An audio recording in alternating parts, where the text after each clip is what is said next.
You're listening to the Rotten Gems podcast. The show where three dudes talk about movies we love. And critics thought, all those souls, and you don't have one of your own. I pity you, movie. Let's get rotten.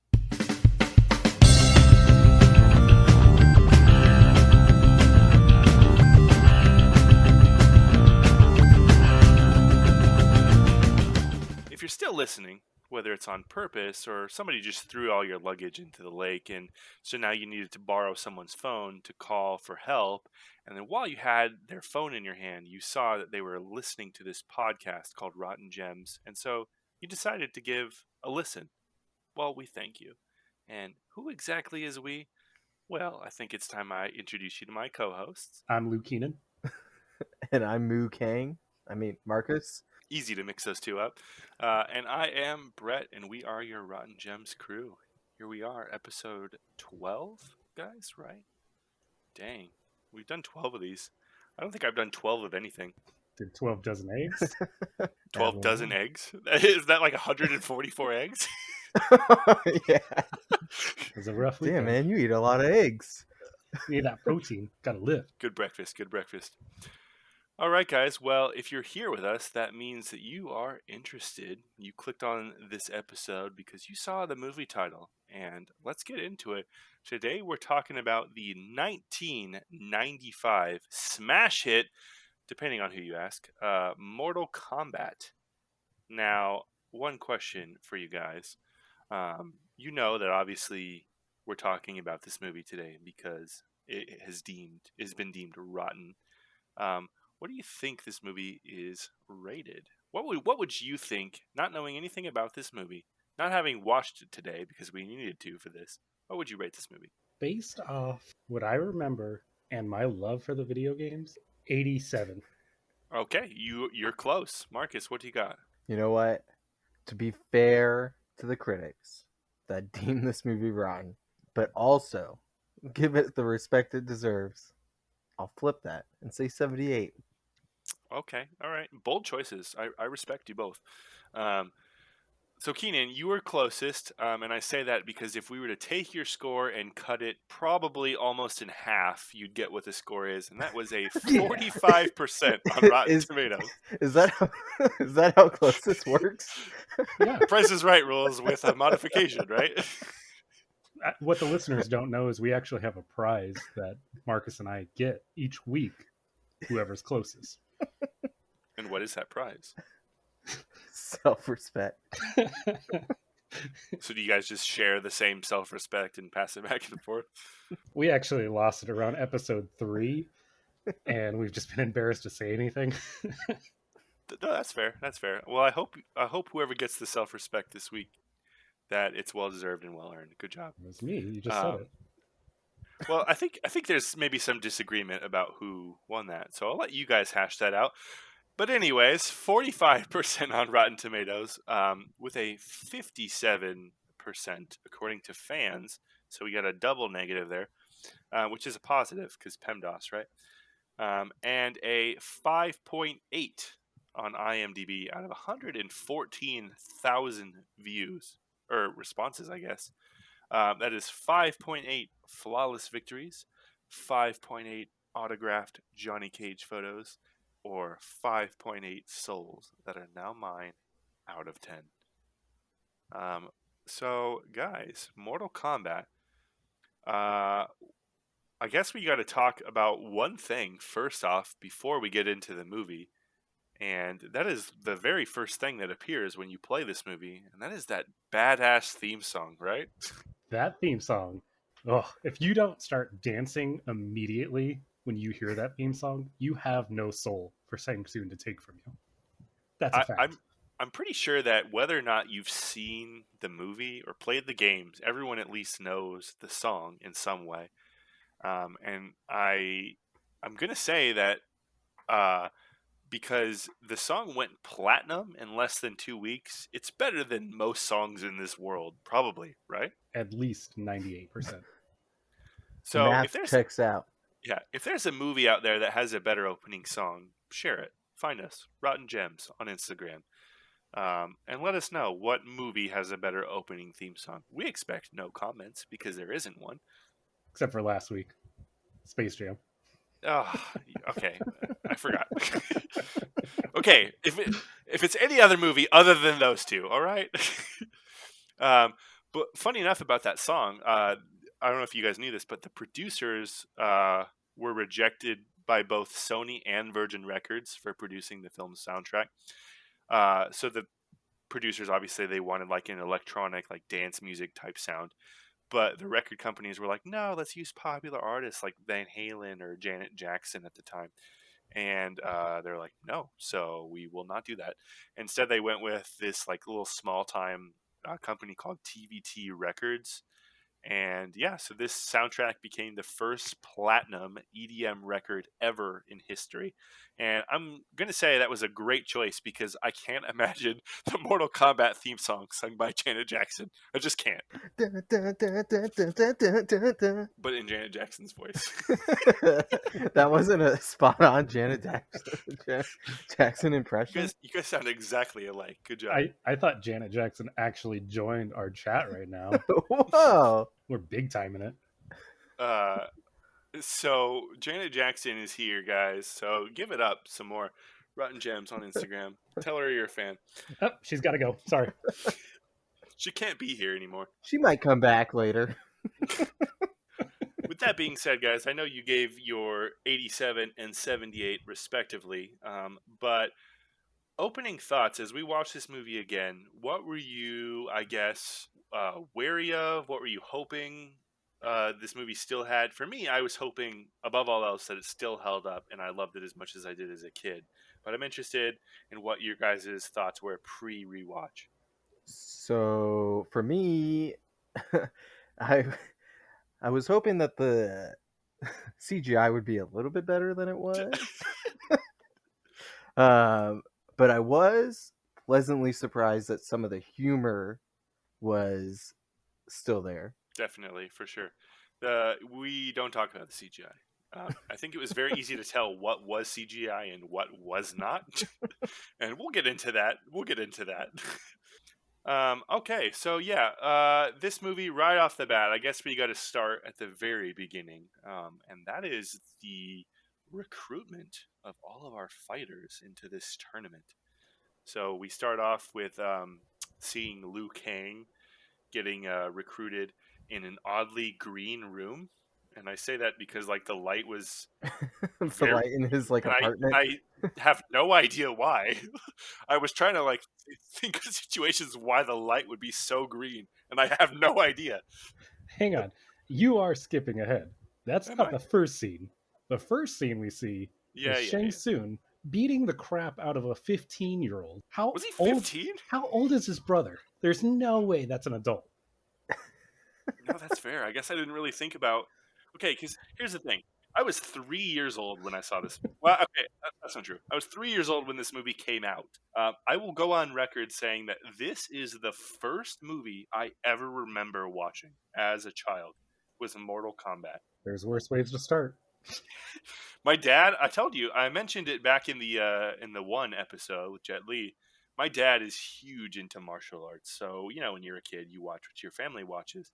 So Mortal Kombat, yeah, it's up there for sure. I can't have been more than a single digit age when I watched this first off, and so I guess it's that guy was much older than me. And you know how like when you're a kid and you're in second grade and the fifth graders are massive, and when you think back to the fifth graders now, they're still massive, even though you're bigger than what they were in fifth grade. I don't know. I guess I never really thought about how old that guy was until now. How old were you guys when you first watched it? Well, we saw this in theaters together. Oh yeah. So that would have made us what? A couple 6-year-olds.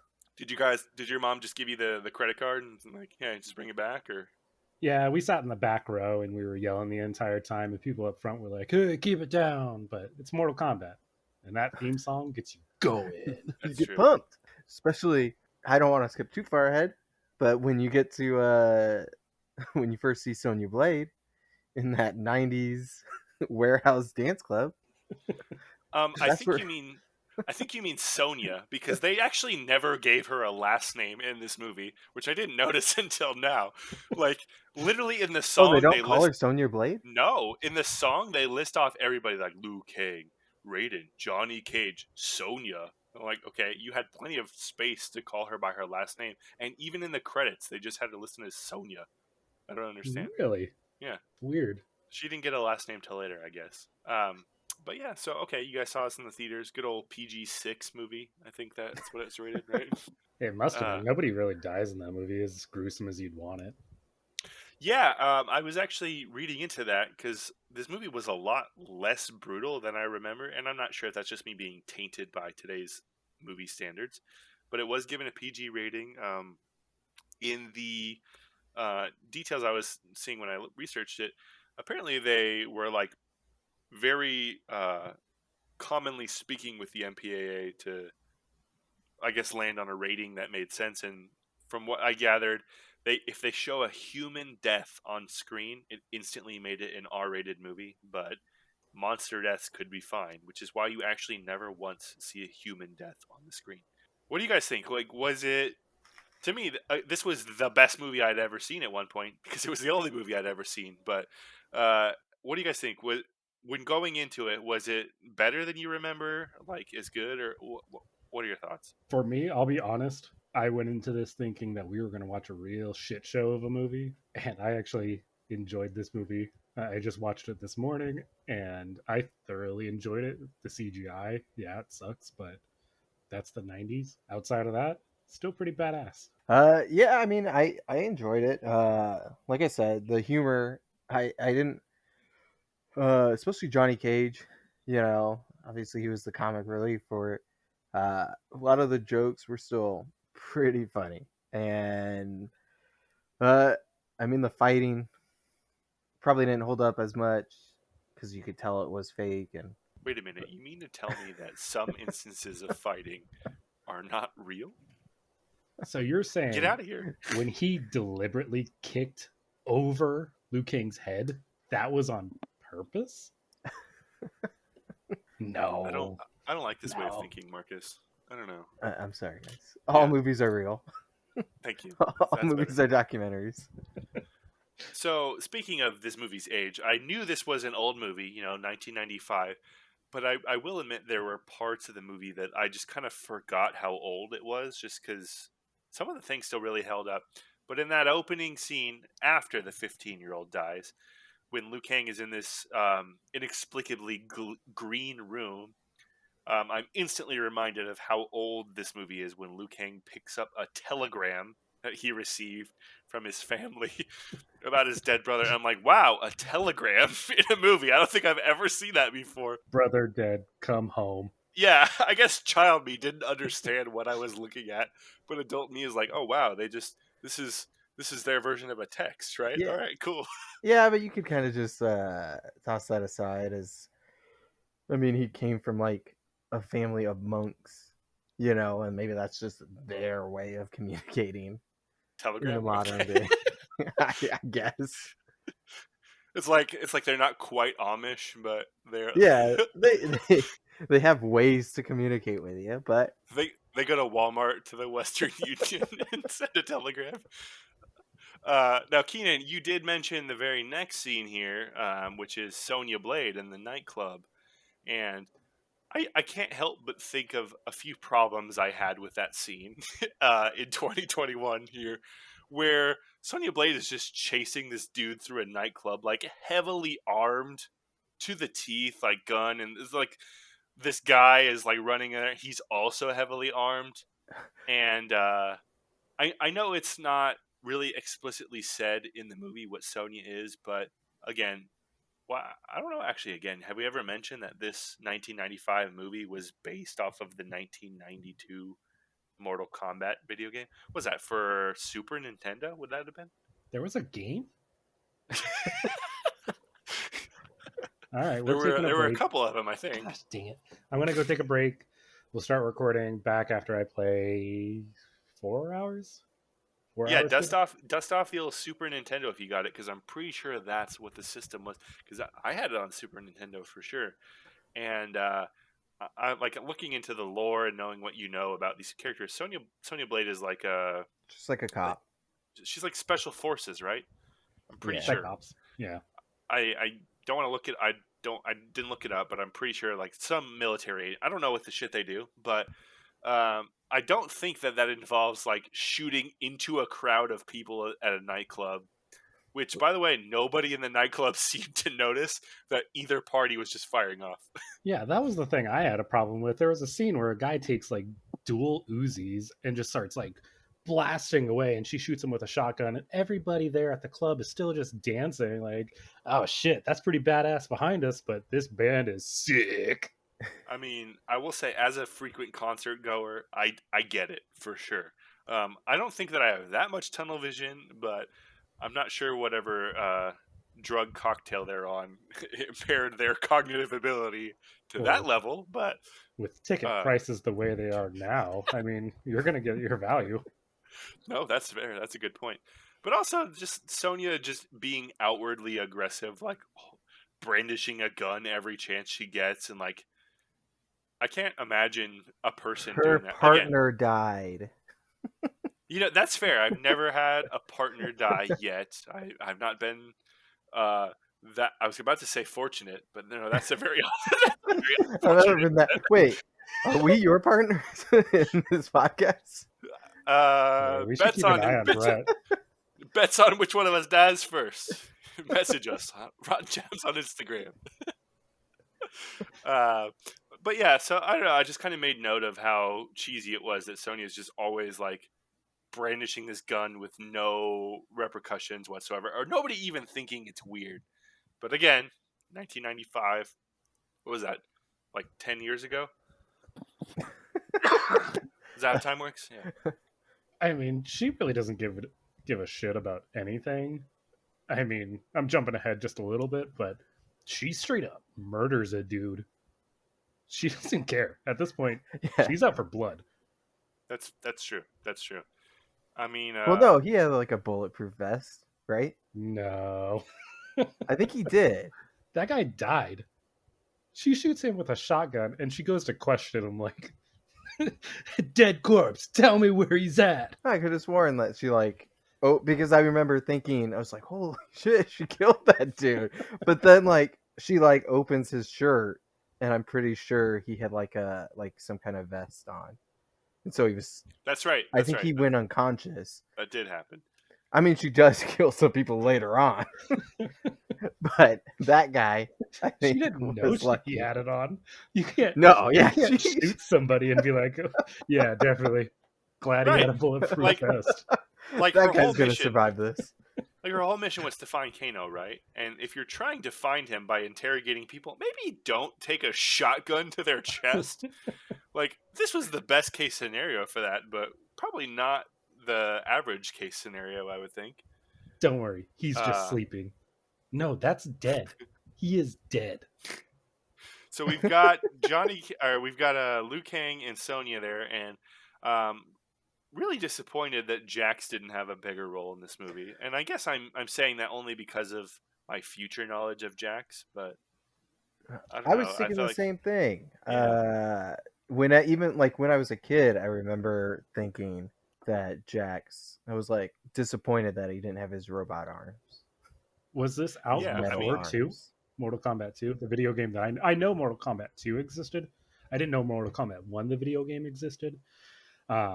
So did Mortal Kombat 2 come out before this movie? So this movie came out in 95. Mortal Kombat 1 came out in 92. And I want to say Mortal Kombat 2 came out in 94. So I'm pretty sure two games were out before this movie. I don't quote me on that, but I know that this movie definitely was based on the game. And Jax is there, but he just has like a very small supporting role, and that's getting so young. My favorite part was when Sonya is running away, chasing the guy onto the ship, and Jax, in like the most lackluster kind of way, was trying to stop her. Sonya, no, don't get on that ship. It's like he could have easily like caught up to her, physically stopped her, but nah, Like, Sonia, She's gone. Immediately, don't do it. I just think of Gene Wilder from Willy Wonka. No, No, stop, don't. don't. I will say though that I guess as a kid, I didn't really think about it much. But I think I saw the movie before I played the games. I played two characters in Mortal Kombat, and they were Jax and Raiden. And those are the only two characters I would ever play because I think their combo moves were the easiest.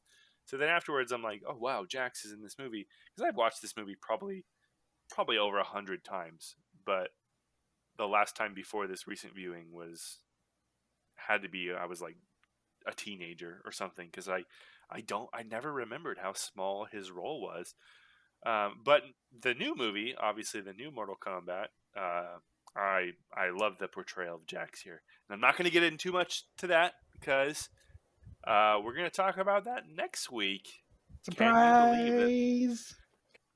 All right, so that gives us two of our three-person crew, and then we have Johnny Cage on set getting recruited for the tournament by Mr. Shang Tsung himself. I don't know if you guys have any thoughts about this. I just have one, and that's that Johnny Cage is clearly on set filming a movie, but he has no problem going to Hong Kong the very next day to go fight in a tournament for an undisclosed amount of time.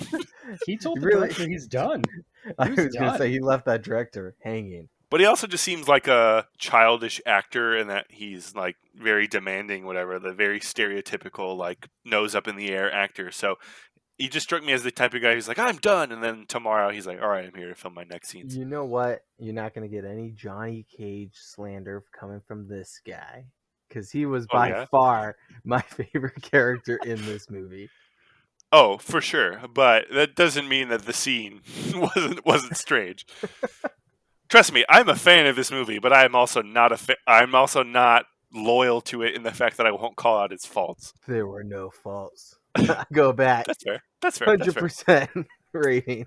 All right, so everyone is now approaching. I did just want to touch on one quote that happened here, and it kind of hit me hard, and that's when Raiden is visiting I guess I don't know if it's a temple or the monk temple or wherever.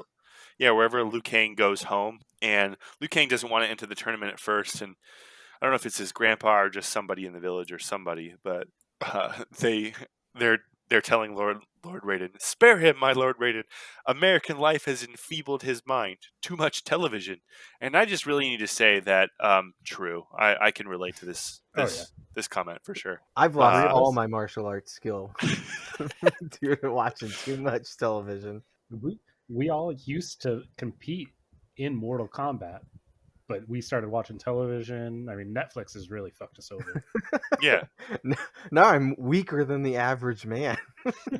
What do you think those monks think about Netflix? Is it their just ultimate downfall? We used to have 100 warriors. Now it's the three of us. Everyone else is binging Squid Game, apparently. All right, so now everybody is on the boat heading toward this tournament on this undisclosed island. Why did I say island?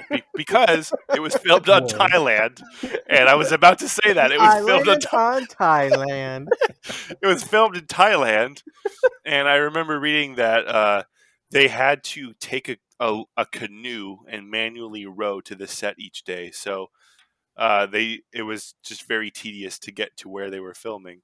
That was something I didn't know or think I would know back then. That's why the actors are so ripped.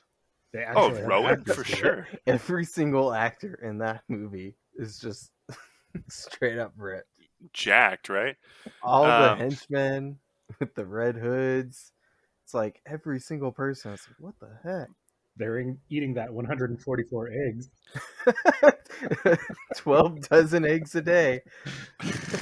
What I will say though is with everyone being as jacked as they were, they never stood a chance against any form of magic, which tells me that mage classes are better than paladins or melee. You heard it here first. If you're trying to play a new RPG, pick a mage class. They're stronger. Bold takes. Bold takes. That's what they came here for rotten gems. But what I will say is, when they're on the boat, one thing that was that really stood out to me is that was where we first were introduced to Sub-Zero and Scorpion below deck, and they like come out like they're gonna fight there on the boat, and that's when Raiden steps in and materializes or whatever you want to call it. And what's really funny is Liu Kang didn't believe in Raiden or like believe that he was who he said he was. But literally after that scene, he's like, "Yeah, no, this is Lord Raiden." So that's exactly how I would have reacted to. Very, very skeptical. But the second you show me any form of lightning, I'm on your side, bud. Oh, you're magic? Okay, deal. You're the guy. This is Lord Raiden. He's the god of lightning. Yep. Mm-hmm. That's why I can't go to Vegas anymore and watch David Copperfield. Magic, right? Holy shit, this He's a guy's wizard. levitating. Yeah. But on that boat, that's kind of where I feel like we got our first look at the CGI of this movie. And I'll admit, that is pretty shitty CGI, but it still doesn't gross me out any less when Scorpion has that thing come out of his hand. It's disgusting. That is gross. Why does it open its mouth? Why did they do that? Speaking of CGI, so that was horrible for sure. The worst CGI in the whole movie for me came very next when they arrived on the island and we first get our look at Reptile. I laughed out loud. Oh, bad. My God. Reptile was one of the things I hated even as a kid. I remember just absolutely hating what they did to that character. Because you go in thinking it's going to be green suit Scorpion, and it's an actual like reptile, and you're just like, what have they done to my little cable boy? For sure. And what's funny too is, again, I saw the movie before I played any game, and it took me a while to realize that the game was not based on the movie. So, like, the whole time I played the game, I was like, dang, this is so cool, but I wish they had Reptile's other skin where he's like, what's his name? Randall from Monsters, Inc. They should have just put Randall in there in place of it, and it would have been fine. I thought you were going to say Randall from Recess. Oh, I mean, that too. He was also a reptile. A similar kind of character. Oh, you mean Randall the Snake from Recess? Why isn't every person named Randall exactly like that? If you know any Randalls, can't trust them. Keep an eye on that guy. And if your name's Randall, shape up. Change your name. Get better. You can continue to listen and subscribe, but we got our eye on you. One of the bad CGIs that I wanted to mention on the boat also was the one way you knew that the tournament started was that Voldemort sent out his death mark into the sky. Yeah. The skull of Borealis. I mean, I know this came before Harry Potter, but it's a little fishy. Do you think Harry Potter actually just took the CGI from this movie and put I was just going to say that. Do you think J.K. Rowling or whoever the hell was in charge was like, yo, Mortal Kombat, you guys seen that shit? She was a huge Mortal Kombat fan. We're going to save so much money on CGI, we're just going to use the same thing. But so then the gang arrives to, I guess, what do you guys want to call this? The palace? The temple? What is this place? In my mind, it's like a palace, right? Gargoyles or whatever. I would like to decorate my front yard like this if I had a yard. That'd be lovely. But one thing that, again, I didn't notice as a kid, but this scene very much stuck out to me is they're all eating dinner, right? And then Shang Tsung comes out and he's like, hey, what's up? Now, a taste of what's to come. And then all these, like, jack dudes come and they start flipping all of the tables over before anybody gets a chance to eat. Yeah, and nobody says anything, and then they start fighting there. So I have a few complaints with this scene. One, this castle is huge. Couldn't you have just gone to the next room? You could have just been like, "Follow me," and everyone would have got up, and went to this unoccupied room, which it seems like you had a lot of those. But two, they like flipped the tables, which were full of candles and food and shit. And then the next scene, they're all fighting, and the floor is completely clean. Like, in what universe could that have happened? Harry Potter's universe. It's all connected. Well, with this scene, what I noticed, and I'm not sure if you guys noticed, but do you think like beforehand, like they're backstage, all these ripped dudes, and they're just like, "All right, everybody greased up, you guys all looking shiny. All right, Ted, you good? Last week we did the rehearsal, and you weren't ready. I just want to make sure you're on point. We good to go? All right, Got your everybody, push-ups go in? go go go go go go." They were very inexplicably shiny. Now that you mention it, I didn't even think of that. Like, do you think that's part of like a fighter's routine, is just to apply oil to yourself, or was it just for the movie? That and do a quick dance before you start fighting somebody, because I guess that's also tradition. You have to do a 30-second fight to yourself before Sub-Zero freezes you to the floor. And the more grunts you do during that dance, the more strong that you appear to be. It increases your power level. Yeah. Not enough, because Sub-Zero's just winding up to freeze you. Maybe if you just jump in there and kick his ass, he can't do anything. They stole that part from Dragon Ball Z, just like grunting while they're powering up, and then they forgot to actually power up, so nothing happened. So then that happens, right? And then that's when the gang decides to follow Shang Tsung, and that's when we get our first look at Mr. Forearms himself. He has some sweet forearms. He also has 4 of them. 16 arms, is that what we're gonna call it? Goro. And like literally as I watched this out loud, I said, "Yo, Goro looks so good," to myself in this room by myself. So that again proves that he's not CGI, because we've already touched on how terrible the CGI was. So that made me like look into it. I'm like, okay, clearly he's not CGI. Is it a man in a costume, or like what's going on here? So I looked into it, and I actually found this little interesting pieces of information on Goro. It says all of Goro's scenes were filmed in a Los Angeles studio. The animatronic that was used to portray him had to be operated by 13 to 16 people, and it frequently broke down, causing significant delays. It could not be brought on set to Thailand out of fear that it would cause more trouble. So right off the bat, I had no idea that that was an animatronic. I always just thought like it was 2 dudes in a suit, and they were just operating the arms independently. Get on my shoulders, man. Yeah. I was a child, all right?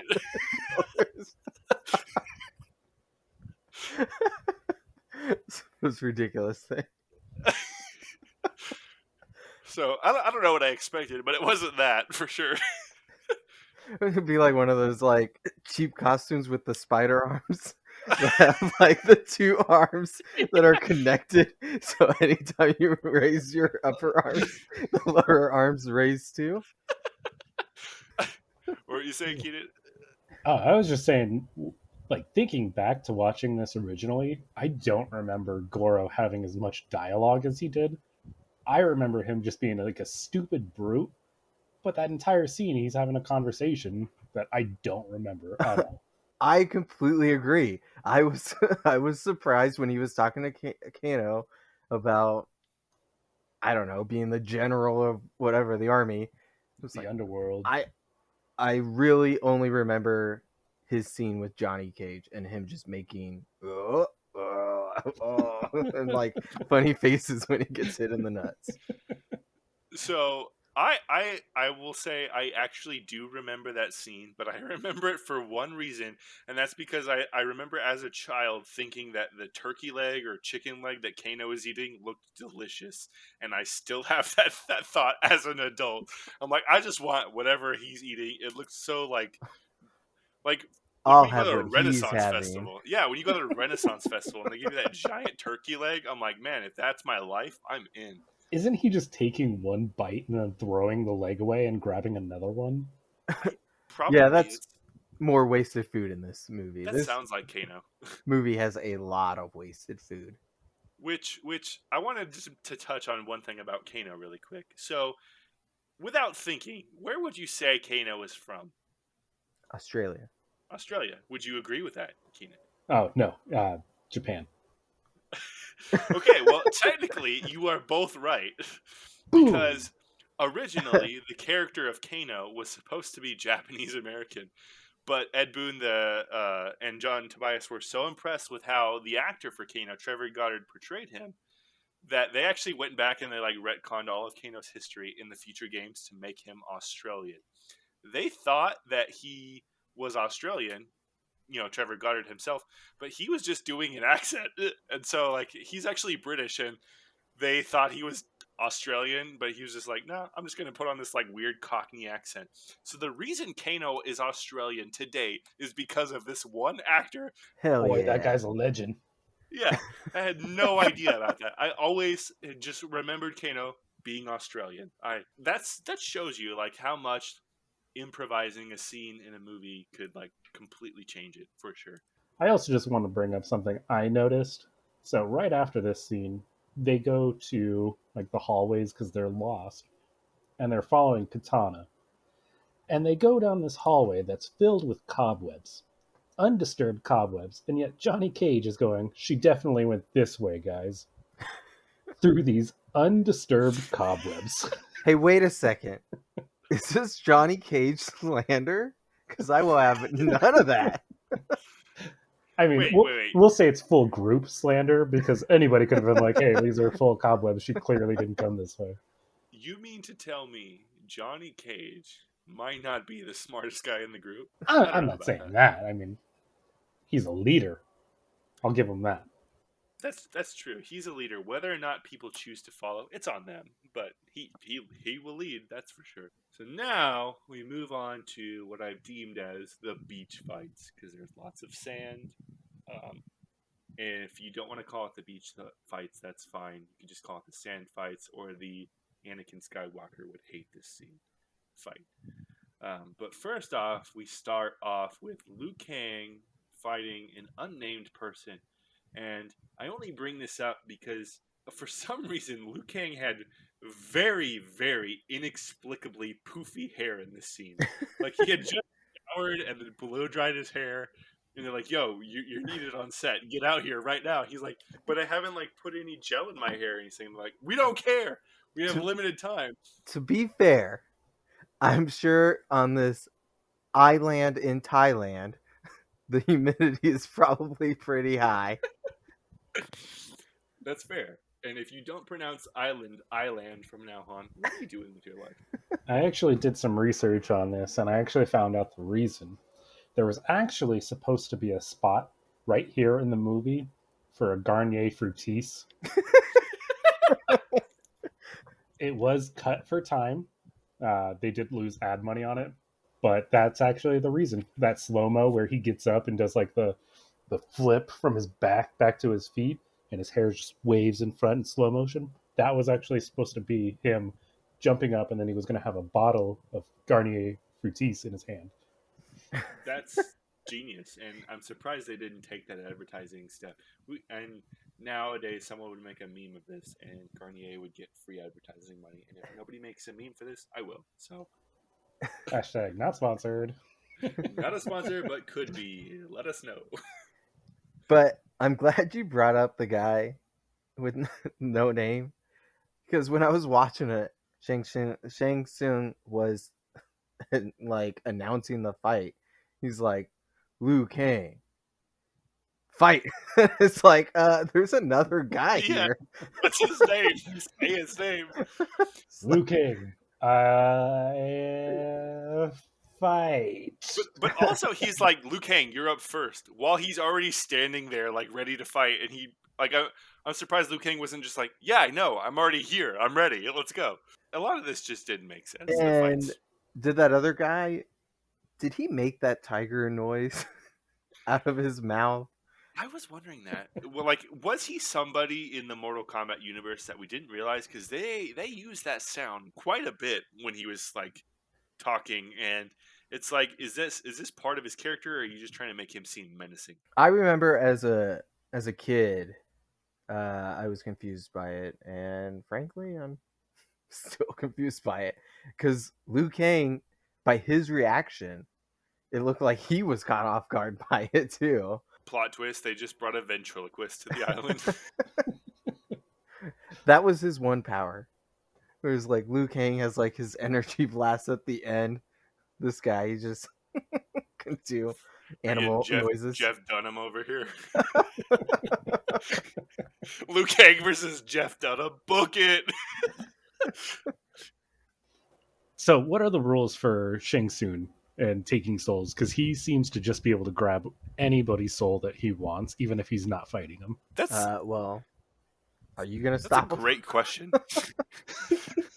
Like, if I'm Shang Tsung and I want souls, am I not going to watch every single fight that happens in this tournament? Oh shit, guys! I got a 130. Sonya Blade's fighting Kano. I got to get going. Come on, finish up. Right, and like, think about how many Finish fights in this him. movie. Yeah, think about how many fights in this movie took place where no one was watching. You know, like, if I'm Shang Tsung and I want souls and I want to kill people and, like, I don't know, be as powerful as I can be, I want all the souls, right? So then, right after Liu Kang, we have the Sonya and Kano fight, right? And this is what Sonya's been waiting for this whole time. The whole reason she's on this island, because she's chasing some dude, right? Who may or may not be Australian. We don't know. But I just want to let it be known, in Rotten Gems history, I'm about to say something that's very controversial. And I don't want you to think any less of me as a person, or That's not possible. that's but I'm going to say something here, and I just need to get it off my chest. And that is, if I were to die and I could choose how I want to die, the way Kano died, pretty high up the list. Just saying. I literally wrote that. There's only one other way, but it's along the same lines, and that's like in the Avengers when Black Widow is beating the shit out of everybody. I'll go that way too, dude. But so when I was watching that fight, that was one of the things I wrote a note on. I was like, first thing I was thinking, man, Kano spinning all over Sonya's legs is gross. But then I wrote, what a way to go out, though. like it was quick, it was painless. I mean, but also comforting at the same time. Yeah, sure. like I'm sure up until his last breath, he felt safe. You know what I mean? I don't know. If you're not sure what we're talking about, please watch 1995 nestled Mortal in Kombat. Between those beautiful thighs. That's pretty much what Sonya was known for, right? Because I'm pretty sure in the games, a lot of her moveset was with her legs. So then, right after Sonya, we have Johnny Cage up again. And he fights movie and Mortal Kombat veteran Mr. Scorpion here.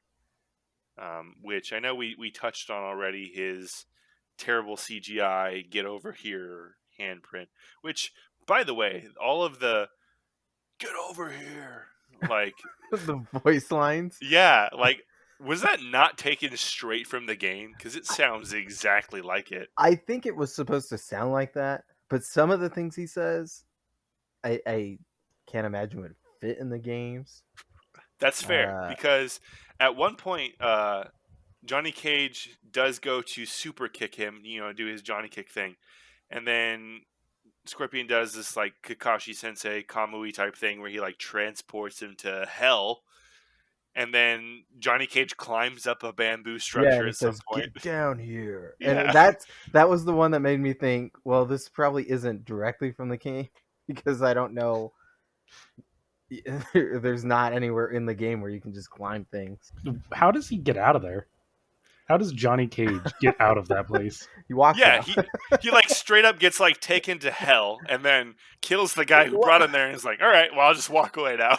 How did he get in that bamboo forest to begin with? Which, again, this was a great set, I thought.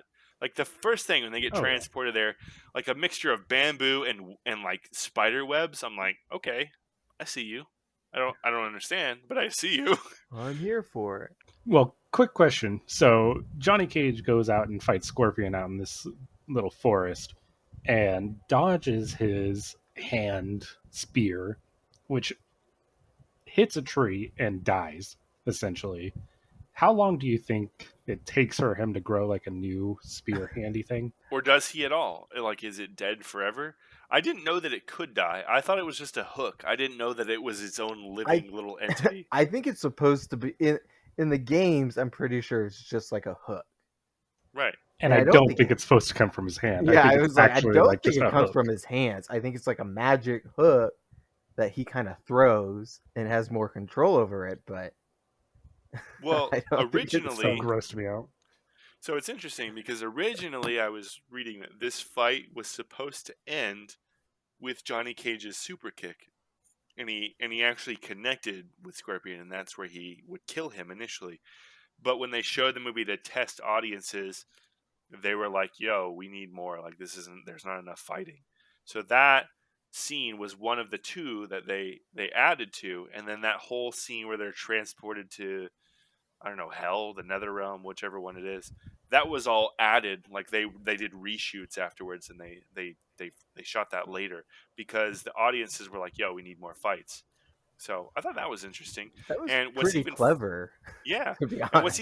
what's even funnier than that is like almost everybody in this movie did their own stunts, and I'm pretty sure that the guy who played Johnny Cage, Lyndon Ashby, he was quite saying like he broke several ribs on the film, but I mean, it's art, baby. So Well, when he does the thing on the bar where he's like looping around, did it confuse you a little bit that he just like was trying to escape? I thought he was going to pull off some sort of like Like people's elbow him and or just like something. smash him. I thought so too. I yeah, was like, he jumps up there, he does some badass move, and then half a second later, Scorpion's like, "Get down here!" And it's like, "Okay, cool. You did that for nothing. Good job." He was laying on the ground for 10 seconds, Johnny. Smash his skull in. smash his head in I with a mean, fucking rock. to be fair, he literally did smash that skull. Which, With a by the way, Star Wars explosion. yeah, I was gonna say, can we talk about how Scorpion exploded? And also, he ran away from him like he knew he was going to explode. I've never He killed a had little guy. tiny explosions, and he was just like, well, if the head exploded like that, the body's going to explode even more because of mass. It's Science, science. yeah. And Johnny Cage is smart. That's totally true. He is the smartest Perfect in person in the every movie. way. I've never killed a guy, but if any of our listeners have and they've exploded, Don't please tell let us us. know. Yeah, I please don't let want us to know. know. For legal Contact us reasons. at the local police department. If you've killed somebody and you're listening, please call 911 and tell them all about it. All right, so we got our big fights out of the way, and then it comes up to favorite scene in the entire movie.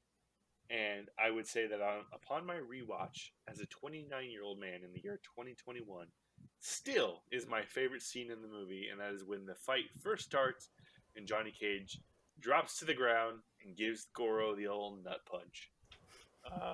No Still debate just as again. satisfying. So great. But I did have a problem with that because they are on another world with monsters that you have no idea what their anatomy is. What if Goro doesn't have nuts? Or he has 4. Oh, yeah, that's probably why he's It out hurts. even longer. Yeah, you Yeah, brought in a it new hurt element we didn't think of. double.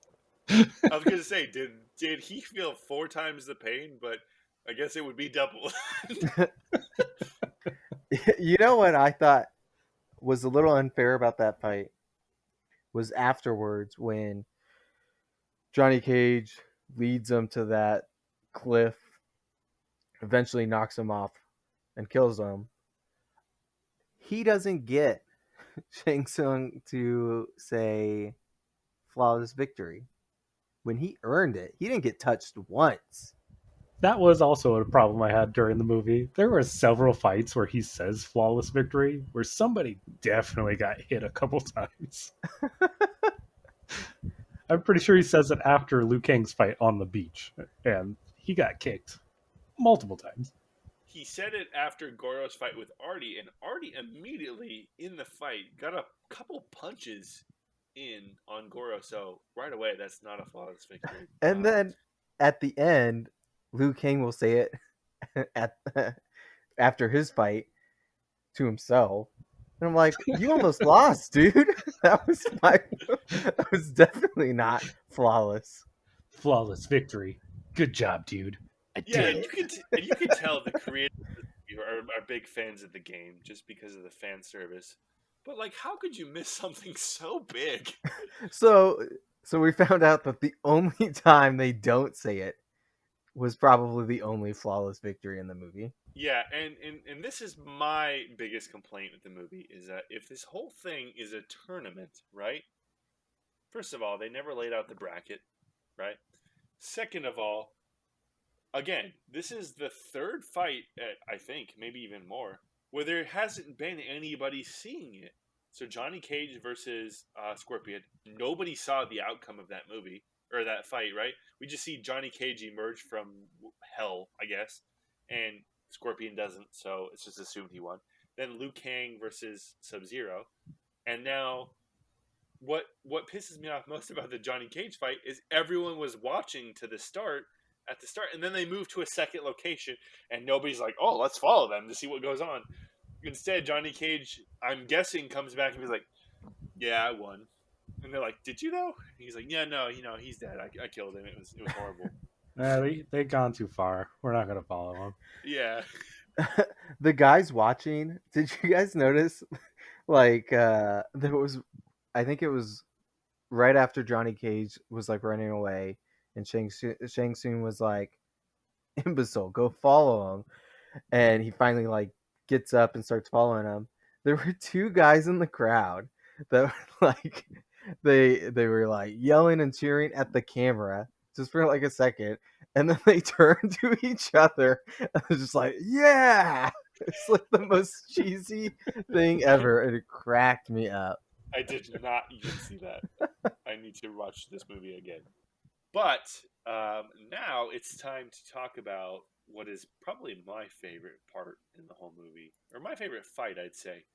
And this is where Shang Tsung, he decides to challenge Sonya. He takes her to Outworld, and Liu Kang and Johnny Cage follow. This is where things with Reptile get a little bit interesting. Well, before we go into Reptile, I have a question. Is Shang Tsung a little bitch? Shang This Tsung guy, is a little bitch. this guy is fighting children at the top of the movie, and now he's challenging women. He's fighting women and children every fight. You don't see him fight anybody else until Liu Kang fights him at the end. Up until that point, he's being a little bitch. Okay, let me question your question with a question here and say I don't know, because I feel like, do we need to make like a power scale on this movie? Because here's the thing. Sonya has definitely proven she can hold her own, right? She killed Kano in like what, 2 seconds? So, whatever scale we make for power, Kano's got to be at the bottom of it, right? Well, technically Sonya's partner has got to be at the bottom of it. But then Kano right above that, right? And maybe Liu Kang's brother. Yeah.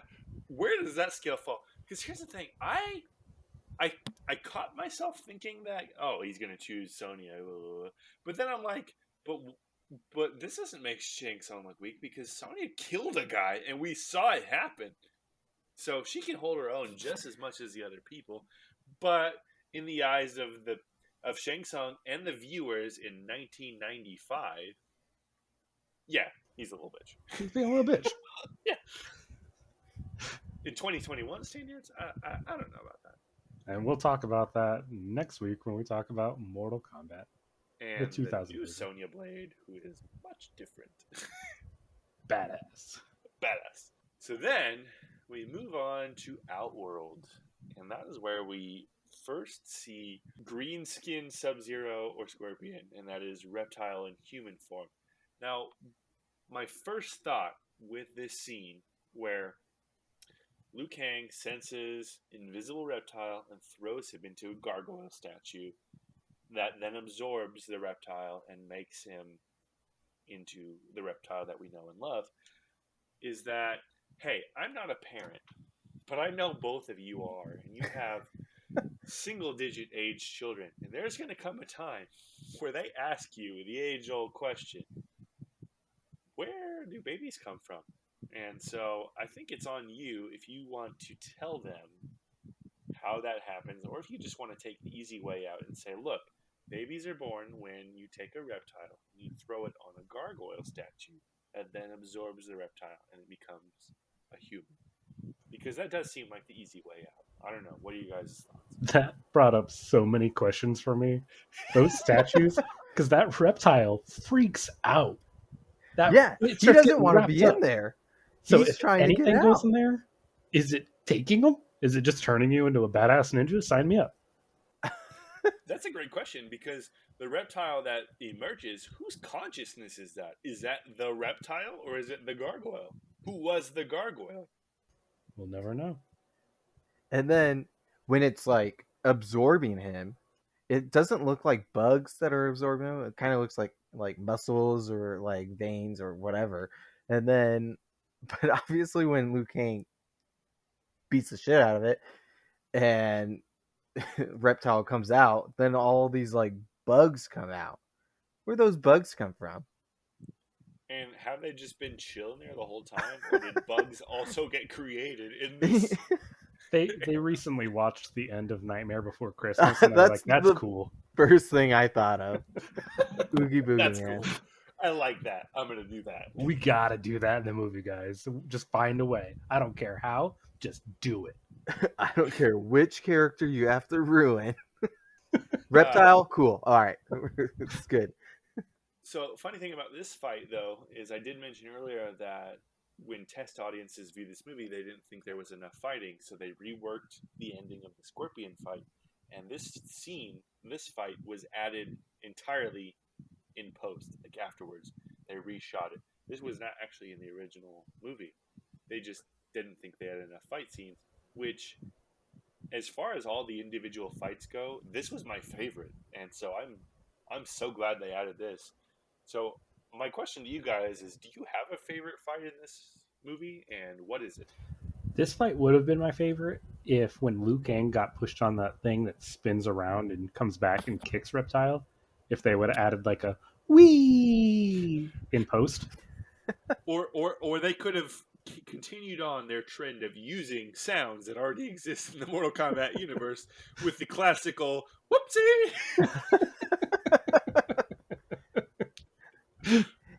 I'm really disappointed they didn't use that sound in the movie because I think there were some uppercuts, right? And that's the sound that plays when one uppercuts another.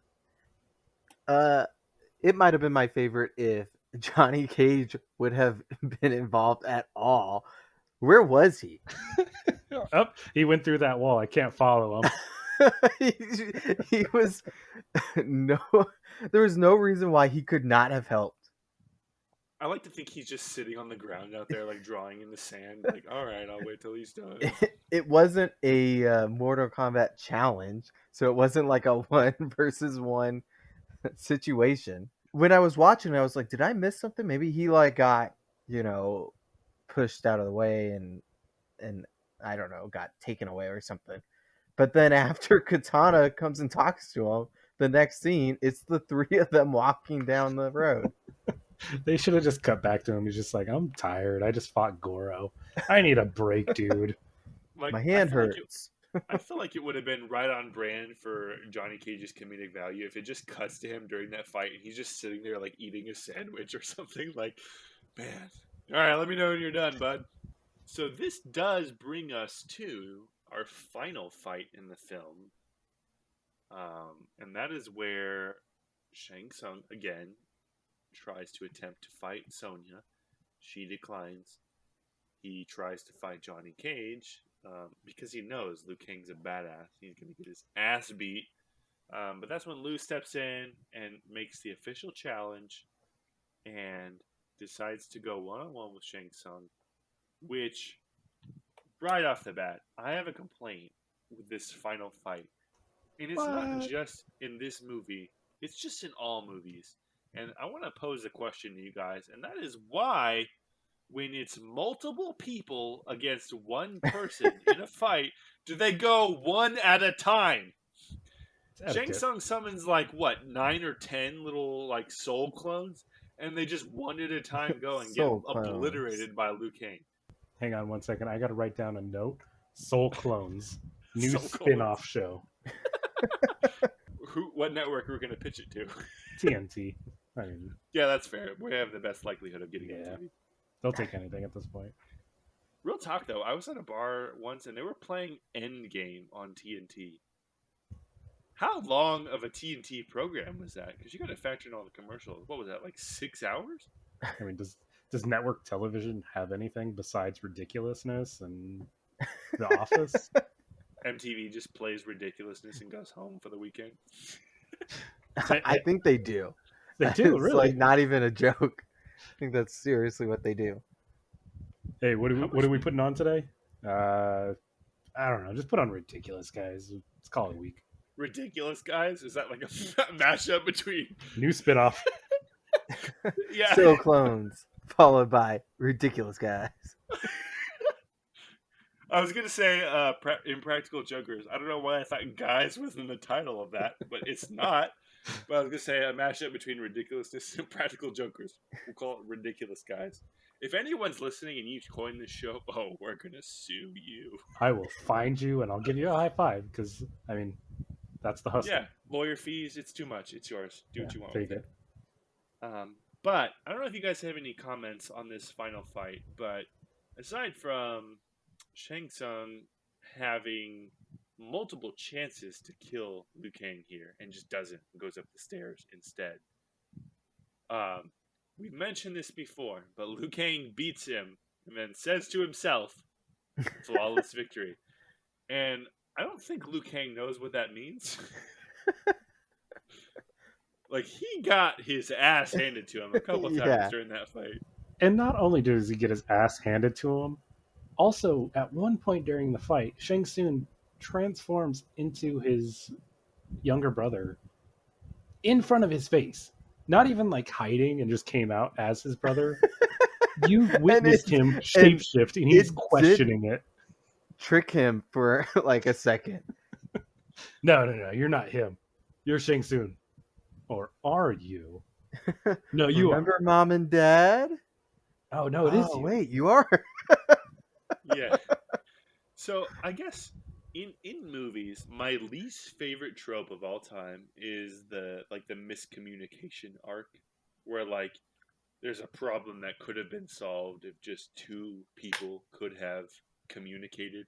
And my second least favorite arc of all time is when somebody sees something that is clearly a fabrication or untrue and they just drop all existing information about their character and believe it.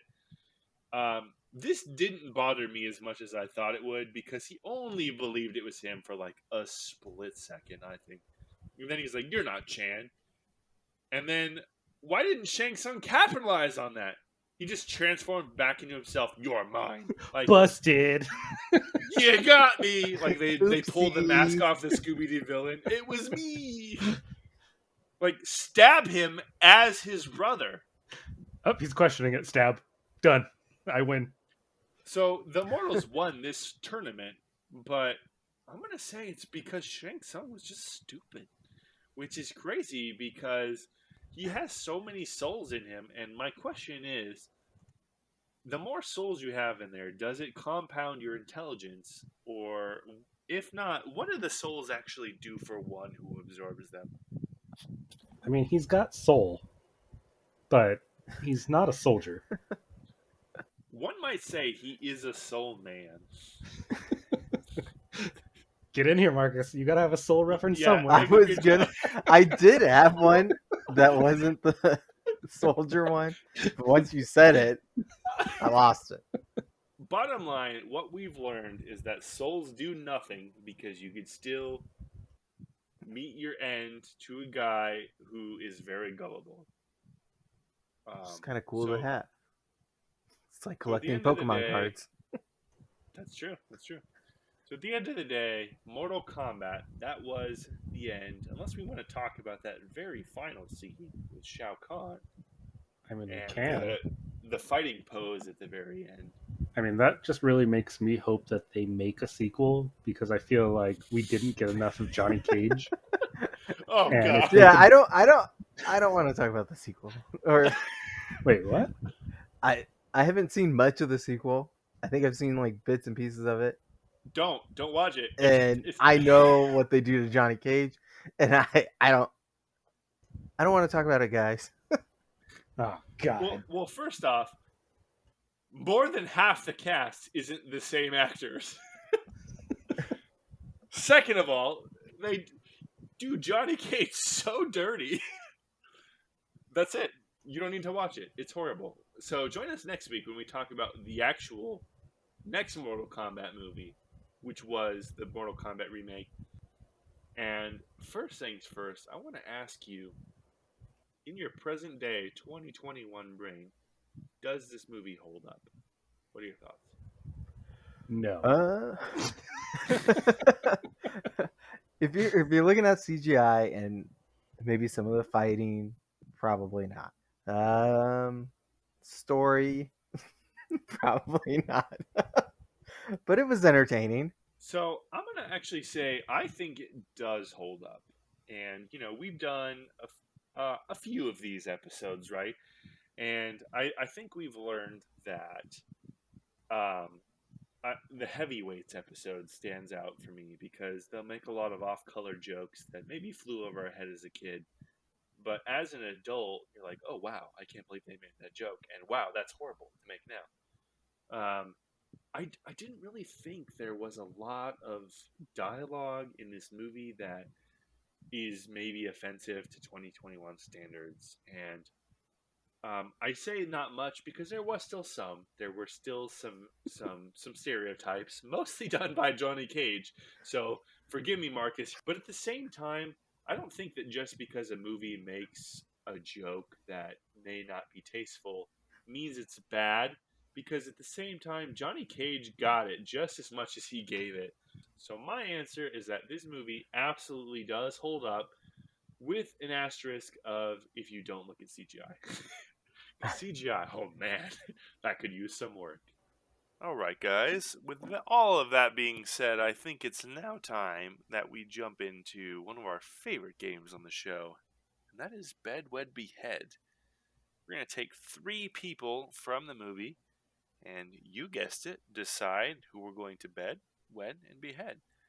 So, Marcus, who's your pick for this movie, Mortal Kombat 1995? I think you guys already know who I'm picking. Mr. Cage himself. Could have guessed that. What do you got, Keenan? I am going with Goro. Oh, I was gonna pick Goro. All right. I'm gonna go with Shang Tsung, and I'll tell you why in a second here. But let's go with Marcus. You care to explain your pick there? This is tough. I really don't want anything to do with Shang Tsung or Goro. So I think it's clear that I'll marry Johnny Cage. He'll provide the lifestyle as a movie star that I'll want to live. And frankly, he's not an evil monster, so it makes it a little bit easier to live with him for the rest of your life. I I think I might kill Goro. Oh, you're gonna kill Goro? Please tell us how you do that. I'll have my husband do it. He's done it before. And then process of elimination. I guess I have to bed Shang Tsung. Good news about betting Shang Tsung. He can be anyone you want him to be. That's true. Great logic. Keenan, what you got? All right, this one was really tough. I think right off the top, I'm going to wed Johnny Cage. I mean, he's going to provide. And I feel like he's gone through some growth in this movie just to make him a better person. So he's really going to hit me on a spiritual level. The other two I really had a hard time with because on one hand you got Goro with multiple hands, and I could see that being a benefit. But I did eventually decide to go with Shang Tsung as my bed because A, become anybody you want him to be. B, when he's taking their souls, that looks like a full release everybody's getting when he's getting them off. So go with that. And unfortunately, I have to behead Goro. So I think with that being said, fellas, I think we're all in agreement here, in that we would marry Johnny Cage. He's an A-list actor. He can provide for us, right? We're going to be on the red carpet with him. Um, Betting Shang Tsung because if someone can steal my soul, I'm there for that. And Goro, yeah, I'm a little freaked out. Like I got a king size bed, and I feel like that's not even enough room. So it's just going to be a logistical nightmare. So I'm right there with you on that. Sorry, Goro. And if this is the most effortless way we can kill Goro just by saying so, I'm good with that, to be honest. But with that being said, that brings us to our final game of the evening. That's where we play a little game called 7 Degrees. Is it 6 degrees? Is it 7 degrees? I don't remember. Just degrees because we never hit This 7. is a game of degrees of who. This is where we'll take one celebrity from the movie and compile them with a random celebrity from randomlist.com and try to connect them in as many steps as we can. Sometimes it's a lot, sometimes it's a little. Probably the former. So, um, right off the bat, I'm going to say I don't really know a lot of the people in this movie. What Bridget else they've Wilson. been in? Yeah, Bridget Wilson. I think Bridget Wilson Sampras is going to be the only person we can go from there, and we really only have one movie to take That's her fair. from. And I am okay with that because that's going to have to get us somewhere because the random celebrity that I've got, Adam Sandler. the random celebrity that I've got on our list first off is going to be Kristen Bell. Who wants to start us off? All right. Bridget Wilson to Adam Sandler in Billy Madison. Adam Sandler? Yeah. Okay, so I can actually see a pretty fast way to get to. It was Kristen Bell, right? Kristen Bell, yeah. Okay. So I'm going to say Adam Sandler was in Funny People with Seth Rogen. So I'm just going to go right off the bat. Seth Rogen was in Superbad with Jonah Hill. Take it home, Keenan. Okay. Jonah Hill was in quite possibly the greatest movie of our time, Okay. Forgetting Sarah Marshall with Kristen Bell. Thank you. I was gosh. about to lose my shit if you went Forgetting Sarah Marshall with Russell Brand. Which, hey guys, what happened to Russell Brand? I haven't seen that guy in a long time. I think he went through some stuff, and also wasn't that funny. I guess he wasn't really acting; he was just playing Russell Brand, wasn't he? Anyway, continuing on. All right, That was 5 degrees. That was pretty painless, and I will say I'm proud of us. We've done a lot worse. But now, coming up to the end here, I wanted to touch on why we're talking about this movie today. And that's because critics were not a fan of Mortal Kombat 1995. What that means is that upon the good reviews of this movie, there were also a sea of bad ones. And that sea of bad ones was a little bit overwhelming. So, perhaps tonight we should take a stab at some of these bad reviews. And I would like to start with a review by Mr. Alan Ang from Film Threat, who said, quote, "I'll say it over and over again. Just because you own the rights to a franchise, any franchise, if you can't tap into the emotional reasons why we love these characters and their stories, save your money." And Alan rated this a 3 out of 10. So there's a couple things that I want to say about this review. First off, This review was left on April 13th of 2021. Why are critics still reviewing a movie from 1995 in 2021? Second of all, the emotional reasons why we love characters. I don't know about you guys, but I just played a couple fighting games. Like, what emotional reasons are there to love these characters aside from, I don't know, ripping someone's head off in an extra violent and bloody manner? So this review was kind of lost on me because this wasn't like a heartfelt franchise that suddenly got distorted by this extra violent film adaptation. I don't understand what he's trying to say here. Now, I can say that maybe some films are represented in ways that lose its touch, but heartfelt? That was the word you chose to use? Get your shit together, Alan. He meant like actually, like literally heartfelt when somebody rips their heart out of their chest. I didn't think about that. Okay, no, you're good, Alan. I see what you're doing there. Clever. What do you got, Keenan? All right, well, my review is from Richard Harrington of the Washington Post. It could be also pronounced Richard, but I assume if you're from the Washington Post, you probably pronounce it Richard like a douche. Who says, likely to satisfy the core audience already hooked on video and arcade games, and even that's not a sure thing. First off, fuck you. Fuck you. Don't you dare talk down about my video games. Second off, you're probably right. I probably like this movie a lot more just because I played the video games and love the video games. Probably coming in from the outside, probably not so much. And that leaves you, Marcus. Who do you got? So the review I chose was from a Scott Weinberg of efilmcritic.com. And was also kind of a late review. It was in 2005. He didn't give it a horrible review. It was a 2.5 out of 5. But his quote was, it was like watching a lot of sweaty fist fights while trapped in the world's loudest nightclub. Frankly, I don't think that's a bad review at all. No, I would actually like agree. a fun weekend. I'm just confused because this was a bad review of the movie. This makes me want to watch it even more. Yeah, he meant to click the tomato, but he chose the splat icon.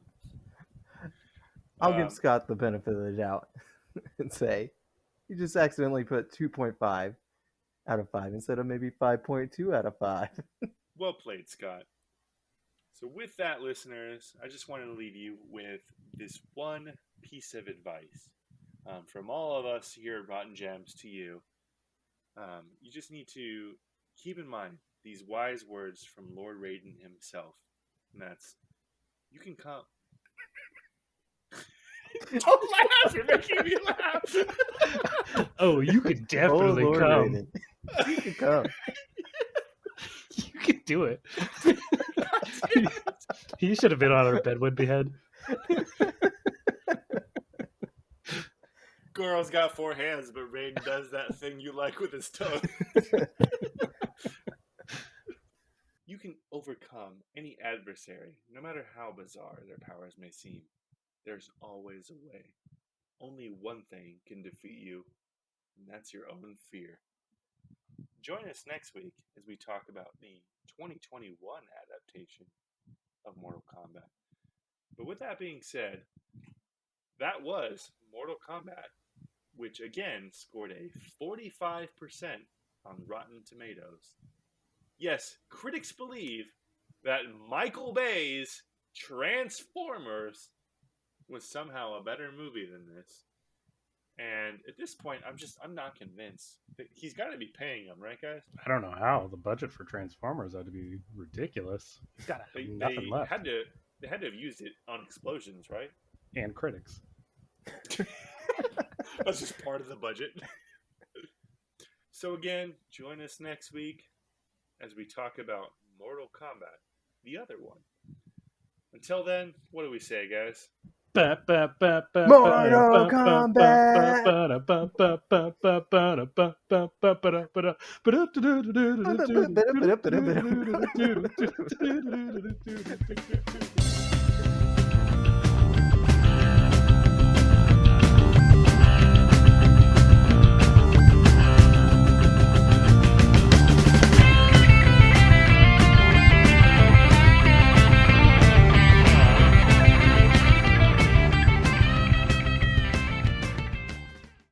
Those were $500 sunglasses, asshole.